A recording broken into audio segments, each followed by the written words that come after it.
L'importance de la manipulation ostéopathique dans l'entorse de cheville. Article scientifique en vue de l'obtention du diplôme DO à l'International Academy of Osteopathy.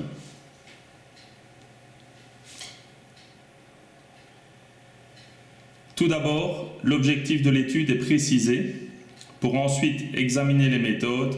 Finalement, les résultats obtenus sont présentés et discutés.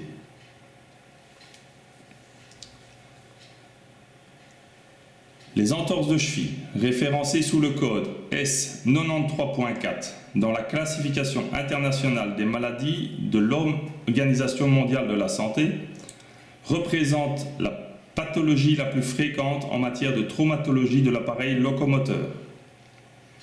Il est traité en France 6 000 cas par jour, 5 000 en Angleterre et près de 23 000 cas par jour aux États-Unis.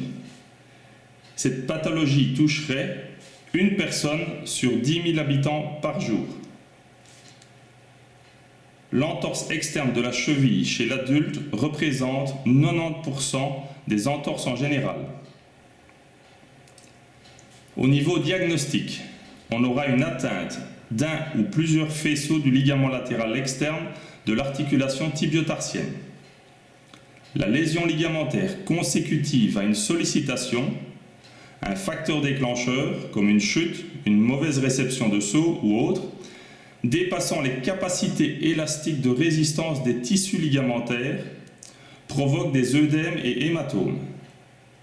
La physiologie de la biomécanique de l'articulation n'étant plus respectée, la perte de mobilité peut s'installer, provoquant des troubles de la proprioception, des douleurs, des récidives et éventuellement des complications à distance à long terme.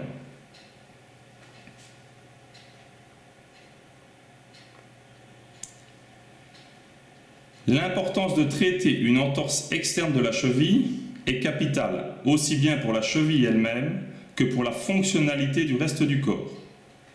L'objectif de cet article est de démontrer l'efficacité d'une technique ostéopathique associée à un traitement de kinésithérapie, et cela de la manière suivante.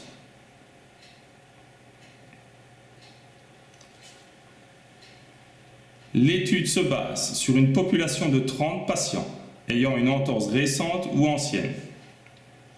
Le type d'entorse pris en compte pour cette étude fut le plus courant, c'est-à-dire l'entorse externe de la cheville, au stade 1 ou au stade 2.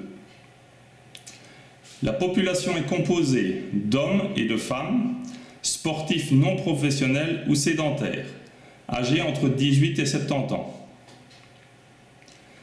Les critères d'exclusion sont les suivants. Tout traumatisme ou pathologie contre-indiquée à la pratique d'une technique de manipulation ostéopathique, c'est-à-dire fracture, arrachement osseux, déchirure ligamentaire, pathologie osseuse comme l'ostéoporose ou autres.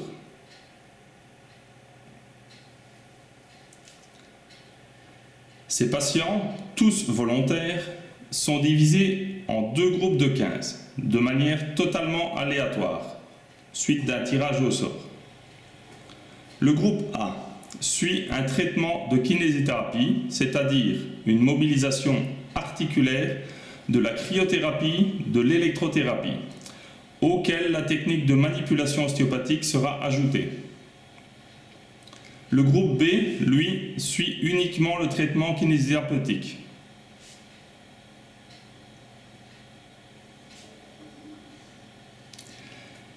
La technique de manipulation ostéopathique se fait par distraction du talus. Elle s'accomplit directement en fin du traitement du kiné et ce de manière unique.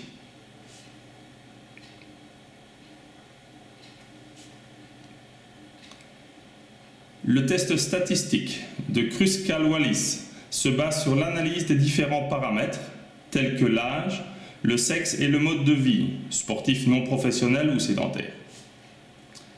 Il permet de voir que la répartition de l'échantillon reste plus ou moins identique, avec des moyennes d'âge plus ou moins semblables.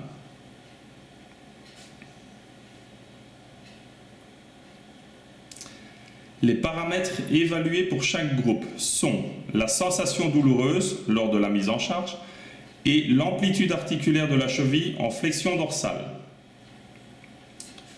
Une évolution d'un de ces deux paramètres permet de conclure que le traitement a une influence sur la rééducation d'une entorse de cheville.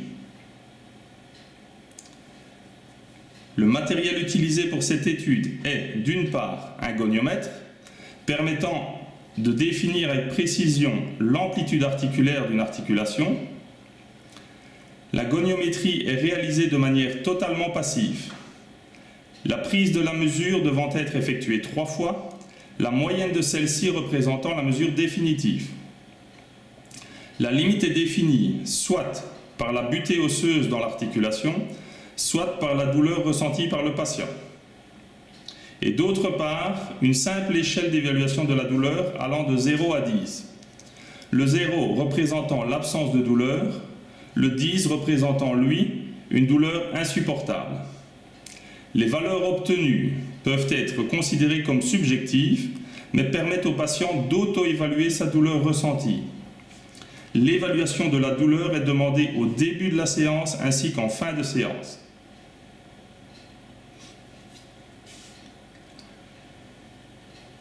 En ce qui concerne l'évolution des résultats obtenus pour le groupe A, avec manipulation, la moyenne de l'amélioration de la douleur est de 3,67 et de 10,73 pour l'articulation.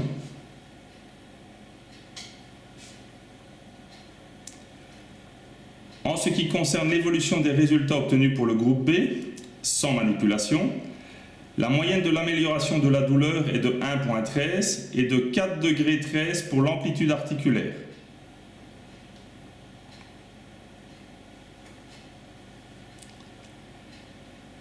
L'analyse statistique montre qu'au niveau de la comparaison des valeurs des deux groupes, on obtient un résultat significatif sur l'amplitude, mais pas sur la douleur.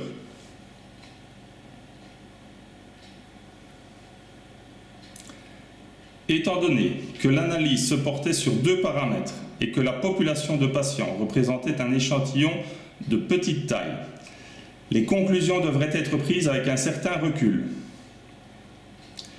Une étude de plus grande envergure, avec une population de sujets plus importante, permettrait d'affiner les résultats. La possibilité d'y intégrer d'autres données, comme des catégories d'âge, droitier ou gaucher, sportif ou sédentaire, donnerait une analyse plus précise et plus représentative. Il serait également intéressant d'étudier la récupération et la répercussion que la manipulation de cette entorse peut avoir sur le schéma postural.